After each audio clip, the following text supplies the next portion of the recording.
What if the most emotional part of Rush's Toronto comeback wasn't the biggest guitar solo or the loudest song, but the final few minutes, when the music was almost over? For thousands of fans inside Toronto's Scotiabank Arena, that moment became something much bigger than a concert.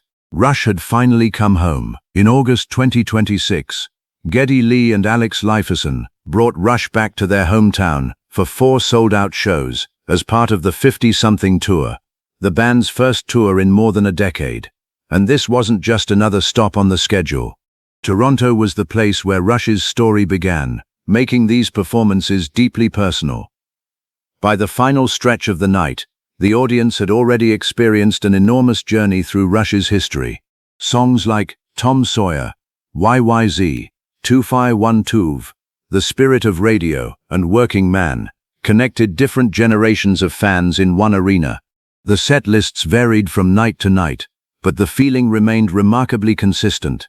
This was a reunion nobody had been certain would ever happen.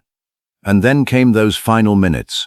The lights, the music, the applause, and 2 musicians who had spent decades building one of rock's most legendary careers, suddenly standing in their hometown again. But there was something else hanging over the moment. The memory of Neil Peart. Rush's legendary drummer had died in 2020, and this tour marked the band's return without him. New drummer Anika Nilles had taken on the extraordinary challenge of performing Peart's parts, while Lee and Lifeson faced the equally difficult task of bringing Rush back to life without their longtime bandmate. So when Toronto finally reached the end of the night, fans weren't simply watching a band leave the stage, they were watching a chapter of rock history unfold in real time. And what happened in those final moments is exactly why this Toronto return hit so differently. By the time Rush reached the closing stretch, the atmosphere inside Scotiabank Arena had changed. This wasn't the excitement of discovering what song would come next. Everyone knew the night was running out. Every note suddenly felt heavier because the audience understood that, eventually, Geddy Lee and Lifeson would have to walk off that stage. And Toronto wasn't just another city, it was home.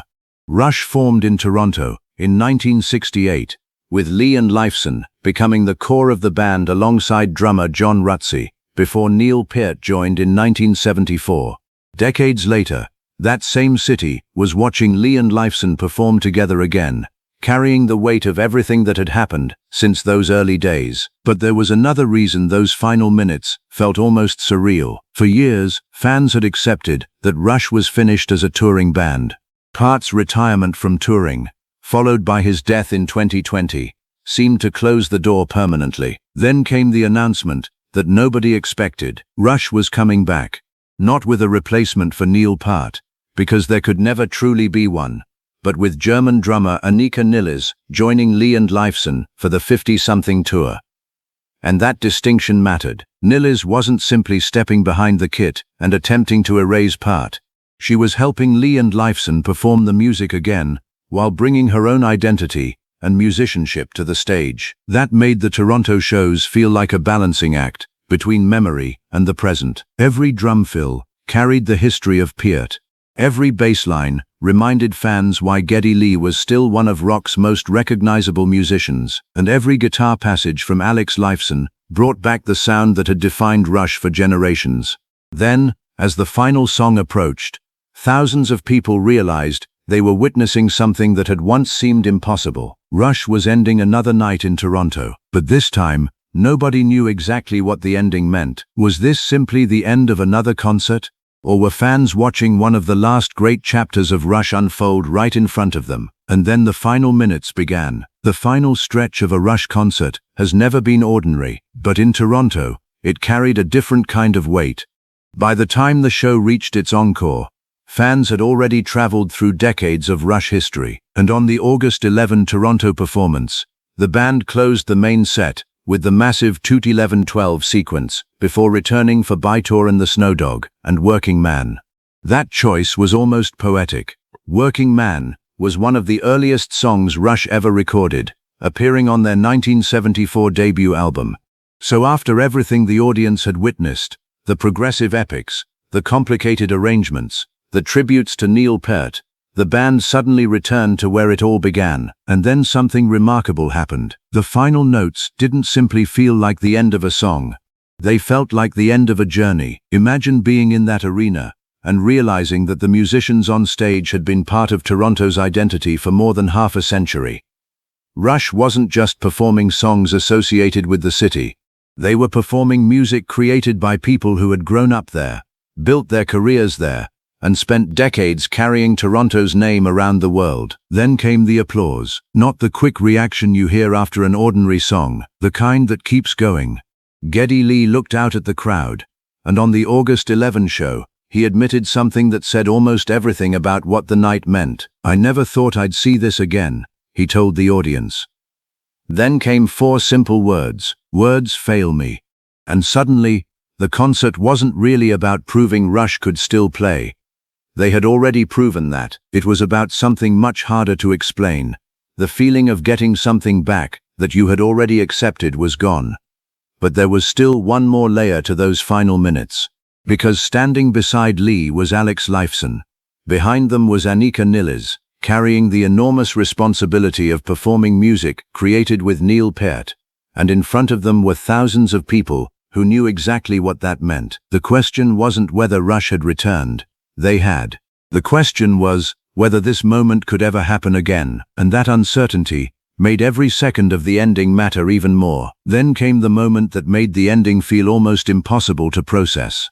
On August 11th, Rush's Toronto set moved into its encore, with 2 songs that could hardly have been more appropriate: By-Tor the Snow Dog and Working Man. The latter came from Rush's 1974 debut album, the record that introduced the band to the world. Think about what that meant. The band had just spent more than 3 hours taking the audience through its history, from progressive rock landmarks to songs that had defined entire generations. And when it was finally time to say goodbye, Rush reached all the way back to the beginning. Working Man wasn't just another classic, it was a reminder of how far these musicians had traveled. From Toronto clubs and small stages to arenas around the world, from 3 young musicians trying to establish themselves to one of the most influential rock bands ever assembled. And now, more than 50 years later, Geddy Lee and Lifeson were standing in their hometown again. But the emotional punch didn't stop when the last note disappeared. According to Billboard's account of the August 11 show, Lee stood before the Toronto crowd during the final ovation and delivered words that immediately captured the significance of the night.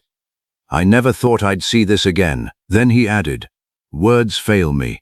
For a musician who has spent his entire adult life on stages around the world, those words were striking, because he wasn't talking about another successful concert. He was acknowledging something much deeper. For years, the idea of Rush returning to the stage had seemed unlikely. Neil Peart's death in 2020 had changed everything, and Lee and Lifeson had to decide whether Rush could, or should, exist again without him.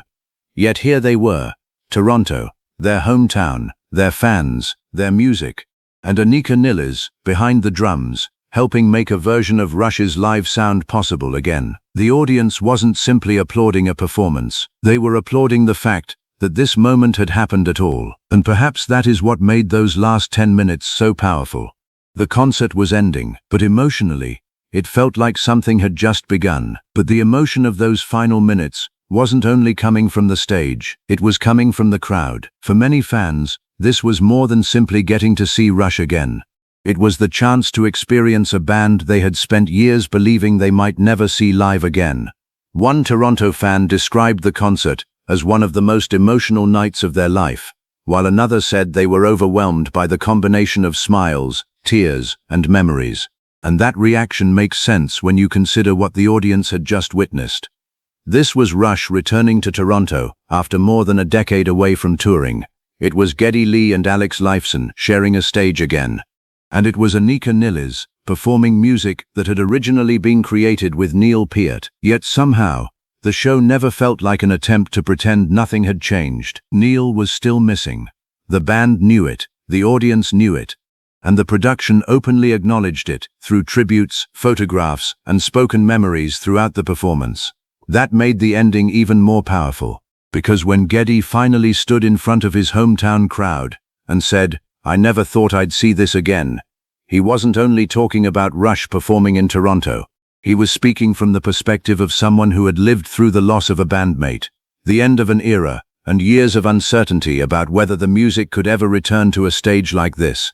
And now, suddenly, thousands of voices were answering him with applause. The sound kept going.